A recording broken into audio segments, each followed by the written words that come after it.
Do you wonder what happens when you type a URL in your browser and press enter? How does the data that you see on your screen actually comes there? If so, you are at the right place. In this video, we're gonna see actually how does this happen. So let's get started. So the first thing that we need to understand is where does this data come from? And the answer to that question is a computer. This computer is called as a server.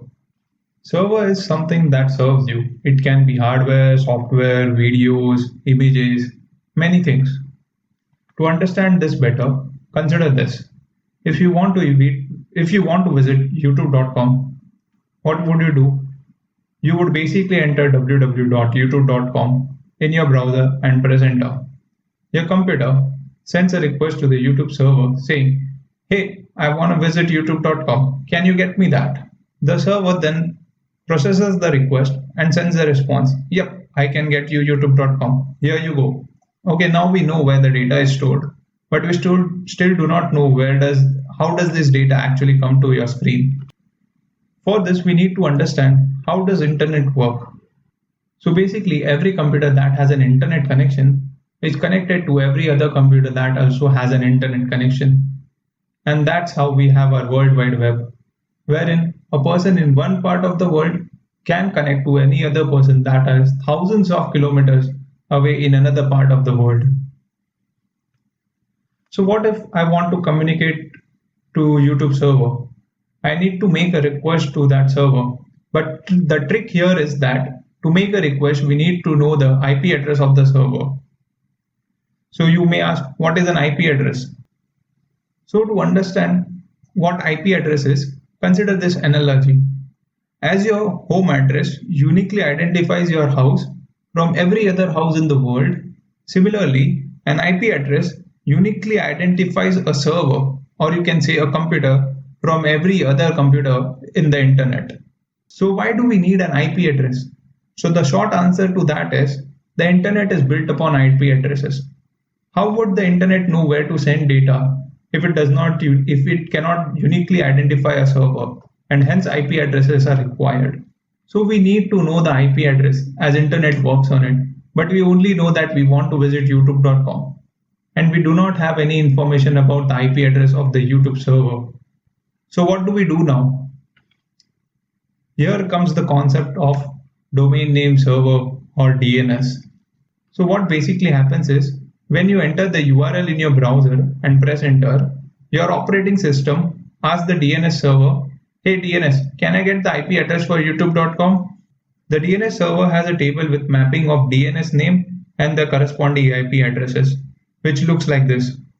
So when a request comes in the DNS server, it finds the match and sends the IP back to the user. So consider this example of communicating to youtube.com. Your computer sends a request to DNS. "Hey DNS, can I get the IP for YouTube?" So this request goes from your computer to the DNS.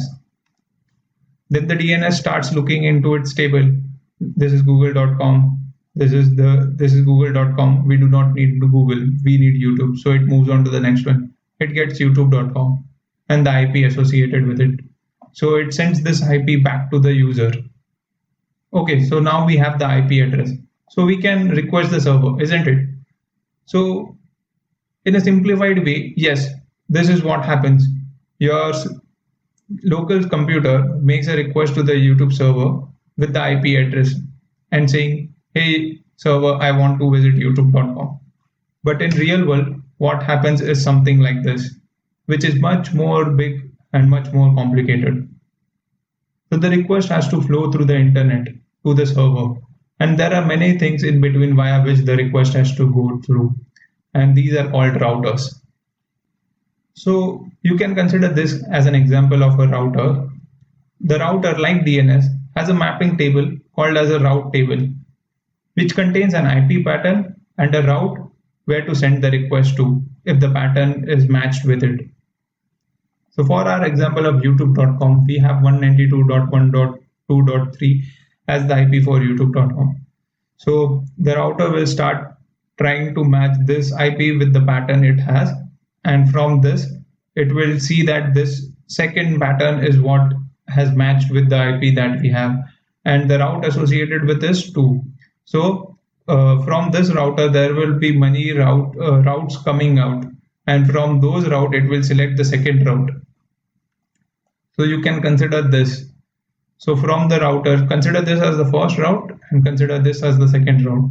So the router would select the second route and pass this information or the request, and hence the request moves on to the second router.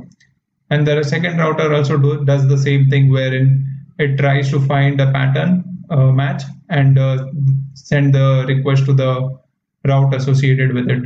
And this is how it flows through the entire internet and finally reaches to the server. The YouTube server processes the request and then sends back the response. But how does it know where to send the response? So to answer that, the request that we had made earlier, this request is the IP address of our system, and hence when the YouTube server is ready with its response, it sends that response back to that IP address. Our browser understands the response and shows youtube.com on our screen. And that's basically it. I hope you liked the video. If so, do like it and subscribe to the channel as well. Thank you guys. Bye.